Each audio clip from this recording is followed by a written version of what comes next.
All right. So a lot to get to, obviously, on UFC 239, and we'll get to the two championship performances. Longo's actually going to come up in a few minutes because we had a hard time connecting today. Go fucking figure. But Jorge Gamebred Masvidal, right?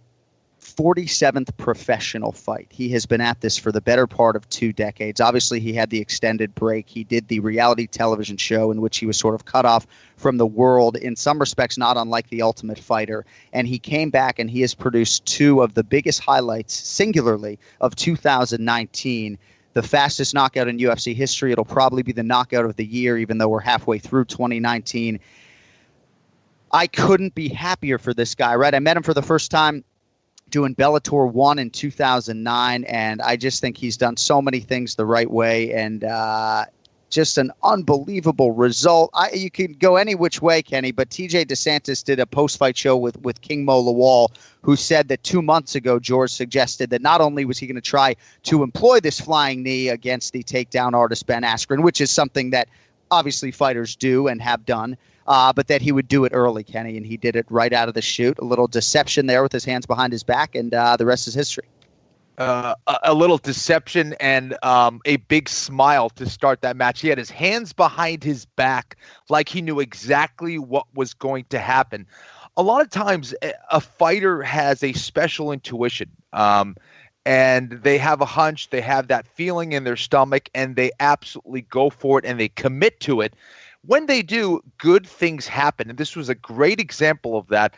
There was a video that's going around of Jorge Masvidal actually working this very specific double knee, I think 48 hours before his fight against Ben Askren at the UFC PI. And it was just a beautiful, beautiful knee. You know, when you're going against a wrestler, perhaps 7, 8, maybe even 9 out of 10 times, the wrestler double leg, they're going to get it done with a takedown, right? You have to be extremely precise with this specific flying knee. And Masvidal went for it. Ben Askren, of course, with that wrestling background, his default is going to be naturally to just change levels. That's exactly what he did. Masvidal took advantage of it, and his hunch paid off. So obviously I'm contractually prevented from betting on these fights, but I did tweet something about the betting line earlier during fight week and just sort of intimating that I was curious to see where the line would go, because I just was very surprised that Masvidal was in this plus 200 range. And I just thought no credit was given to his strength of schedule, the strength of his UFC schedule, his Strikeforce schedule, his UFC main event experience, his championship experience in Strikeforce, and just the type of fighter that he is, that he spent an entire career in a lot of respects fighting guys who were either trying to grapple him or take him down. He beat Damian Maia on one scorecard, and I just felt like Masvidal wasn't getting any sort of respect going in.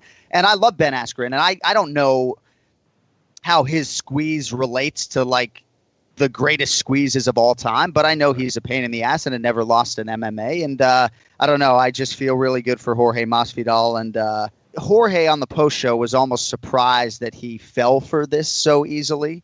What can you tell me just about Askren and his inability to see this coming? I think that most fighters, when you're getting ready for, let's say, sparring or typically 90% of most fights, you go out there and you feel your opponent out, right? That's what happens. You get out to the center of the octagon, you move around a little bit, you shake out a little bit, you throw some jabs, you judge your distance, and then you get after it. How often do you start a fight and you see an individual after 1 or 2 seconds right in front of your face flying in the air?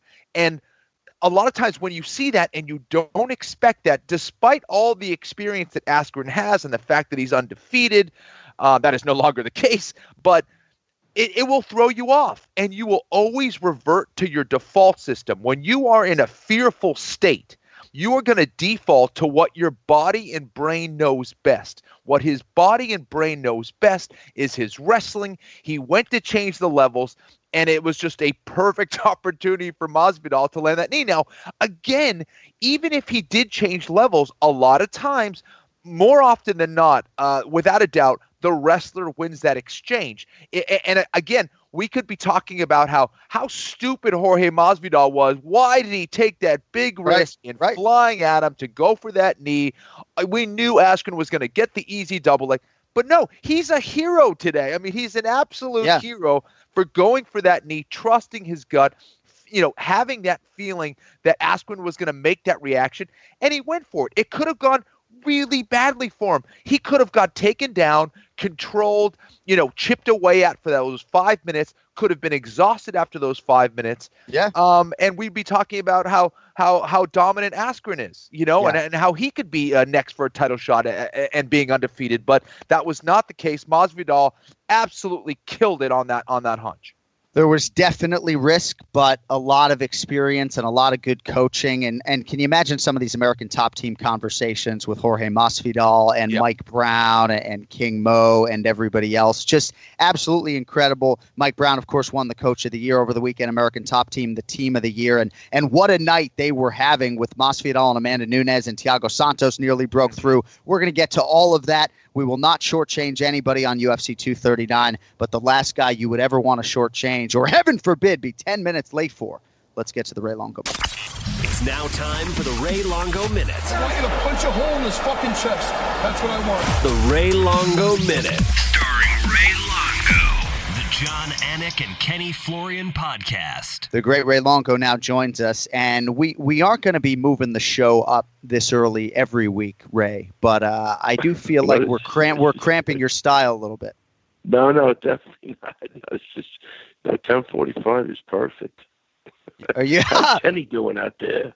Kenny, what time is it over there? It's 8. It's 8 in the morning. That's not bad. That's good. See. So, Ray, do you drink Black Rifle coffee in the morning? Do you drink tea? Do you have a Coca-Cola? Maybe just some water with lemon? I mean, how do you get yourself going? I have a cold brew every morning and matcha tea. That's my 2 drinks in the morning. Okay. So have you had the cold brew yet? I'm down as fast as I can right now. All right. So Matt Serra posted a video of you at a wedding this weekend, and I've been trying to repost it, but I can't seem to figure it out from a social media standpoint. This is the funniest thing I've seen in 2019. So you're eating bread and butter at the table, and you pause to give this like courtesy applause, because I don't know if the DJ is trying to get people going, and you had no idea that he was rolling tape, and he got you good there, my man. There's something wrong with him. I'm waiting, and I'm waiting very patiently for the day he starts to act his age. That's what I'm waiting for. Before I die, I mean, the guy's 45, but I will put up a video later of him eating his appetizer and just patting his head dry. I mean, this is the only guy I know. He thinks eating is an exercise. He thinks he's exercising. He got done with his appetizer. Looked like he ran a half marathon. He was patting his head. He was sweating. I mean, this guy, guys, it's a game he plays. But no, the best part is he thought I left. I go out. I'm looking for my wife, and then I go back down. They had a donut board before you leave, so you take donuts or whatever. I catch him at the donut board, so I'm standing behind him with my phone, thinking I'm videotaping him, and he turns around, we're crying, and I freaking didn't videotape it, so I passed. I blew a big opportunity, so I'm gonna have to go with him sweating while he's eating. That's all I got. Yeah, it's exercise. That was the whole night, though. It's just ball busting at some poor guy's wedding. Yeah. Probably, some poor guy. Emphasis on. No. This is what you asked for. You invited us both to the wedding. No, but I don't know if you put up any other pictures, but Al, Al Jermaine, everybody was there, so we had a fun time. Watching the fights at the wedding on Al Joe's phone. Oh, good. Little ESPN Plus going on over the weekend. Well, Ken Flo, go to Matt Serra's Instagram and watch that video when we are off the air. I can't wait to check it out. Kill you. And probably a gluten-free donut for your buddy Matt Serra. He's only eating gluten-free pizza now. There was no gluten-free that night for him. Oh, his too good. Probably the size of a beach ball. I want to challenge Matt Serra to a food eating contest. I think I can take him. No. Yeah, he's not. No. Back in the day, I'm going to say you couldn't fake him. Today, he tightened his diet up good. He really doesn't eat that much. Yeah. Okay. He's worked on his diet. Back in the day, would have been a challenge. All right. I seen him go through a bunch of pizza pies at one sitting.